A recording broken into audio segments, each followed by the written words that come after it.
Hello there, Hyperami Nanashi here. I'm restarting this channel with a series of videos which I really wanted to do, and it has to do a part of me which I can't help myself, which is hating something completely without any sort of basis whatsoever.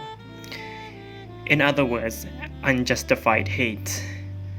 Well, the Unjustified Hate series here is going to be a series of videos where I try and explain things that I hate for what seems to be no apparent reason, and trying to find back the reasons where I cultivated this hate. So, for starters, I would start off with one of my favorite series, which is Mega Man, and one of my least favorite sub-series as a kid, which is Mega Man Zero. In this case, you would think to yourself, why would you hate a series that is generally good and definitely not the first thing you think of when it comes to bad Mega Man games?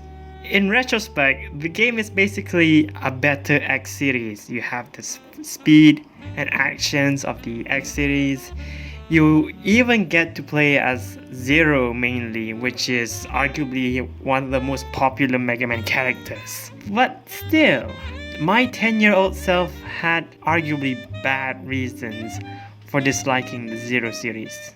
Now, I'm not really the person to assume where people start with the Mega Man series, but I would consider that not many people start with Mega Man X8, which is what I started with. And probably because I started with Mega Man X8, I developed an extreme bias for the Mega Man X games, particularly the PS2 era. And yes, that also means Mega Man X7.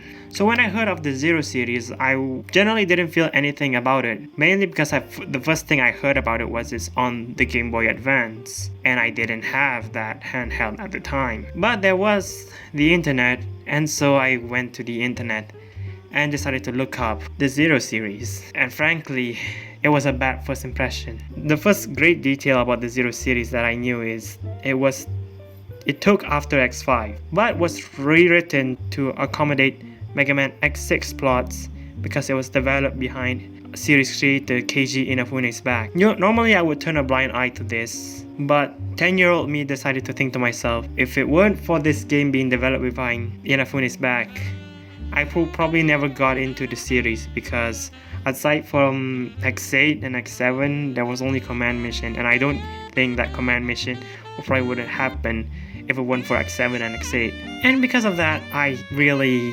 preferred the way things turn out now, and I really developed a big bias towards the X series. But then another thought crossed my mind, like, why did Capcom decide to make a new series based on the side character Zero?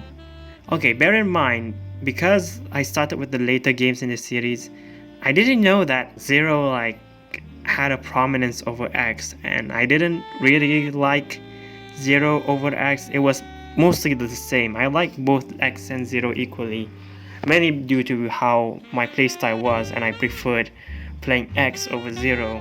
But even then, when we're talking about favorite characters, my favorite character was Axel. Actually, I prefer Axel over X and Zero.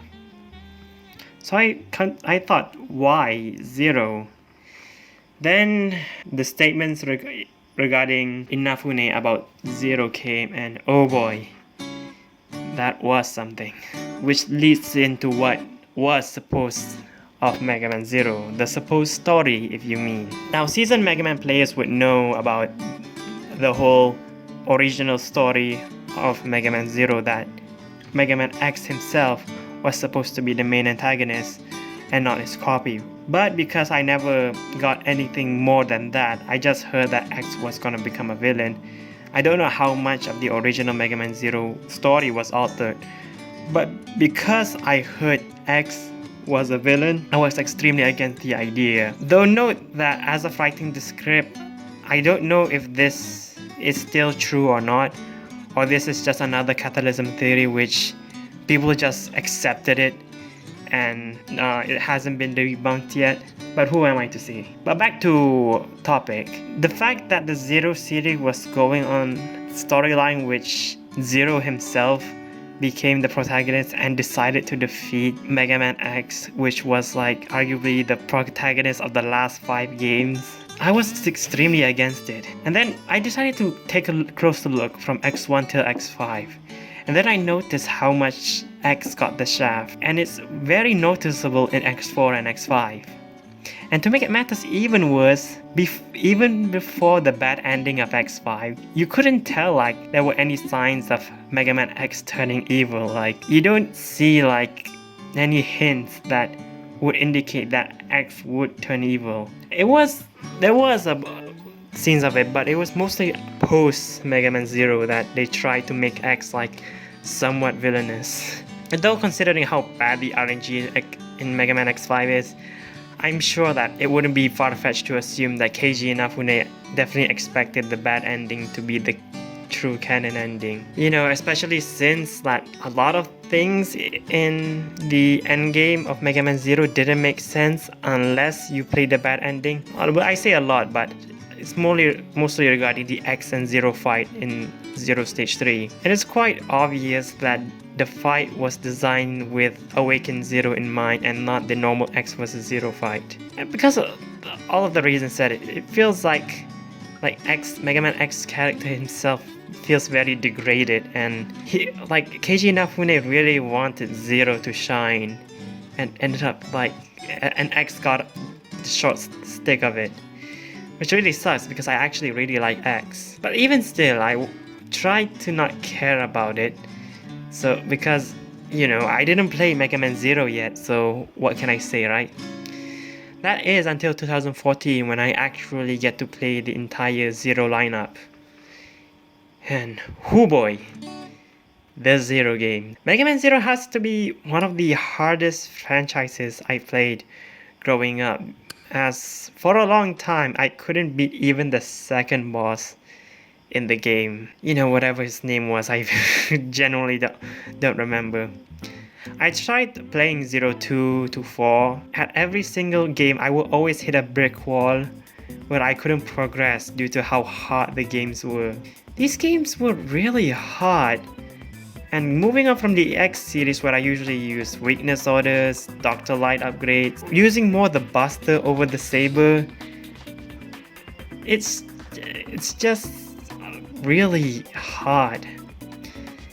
And to add insult to injury, the Zero series has a ranking system where you need to get a good rank to even get the boss's own skill, which made me just gave up out of pure frustration. Though eventually I did beat 04, arguably because it feels like one of the easiest in the series. Then I went on to beat 01 and 2, and I never replayed those games since. To this day, I still haven't beaten 02, and I haven't replayed any of the Zero games up until this video. Despite me playing like the classics and the X games like at least once a year, I would play these games over and again. Though I would actually give credit to the story though. The story was actually a lot more fun than I thought. I won't explain much into detail, but this is more of my own fault as well, because you know, with me being stuck on 01 and then moving on to 02 and 03 and 04 without following the plot, I just ended up like not giving too much care about the plot at all. Eventually I just like read up a wiki about the entire Zero timeline. I mean, it's a shame, but I guess that's what happens when you suck at video games. Flash forward to present day. I think the Zero series are probably viewed in a better light, actually. The Zero series was never viewed in a negative light. It's just that more people are now singing praise for the Zero series, and really singing high praises to it, because there's now a ton of reviews praising the Zero series from popular YouTubers and such. And the Zero and ZX collection also released a few months back, so I figured people should at least see things from another perspective, especially from my perspective, which is a pretty specific point of view, if we were speaking, to be honest. Now, I don't hate Mega Man Zero as much as I used to. In fact, I think of it more better than before. I still rank them on the same level as some of the X games. But still, I would still prefer playing the X games over the Zero games. Who knows, probably I'll give it a chance when I actually get the Zero and ZX Legacy collections. But I'll still play the X games, not gonna lie, I'm sorry guys. I'm just a big fanboy of the X series. Though overall, that's my personal thoughts towards the Mega Man Zero series as a whole. This is still kind of a first for me in making these types of content, so I would really appreciate the comments to tell me how I should improve upon this. Anyway, thank you for everything, and I'll see you guys tonight.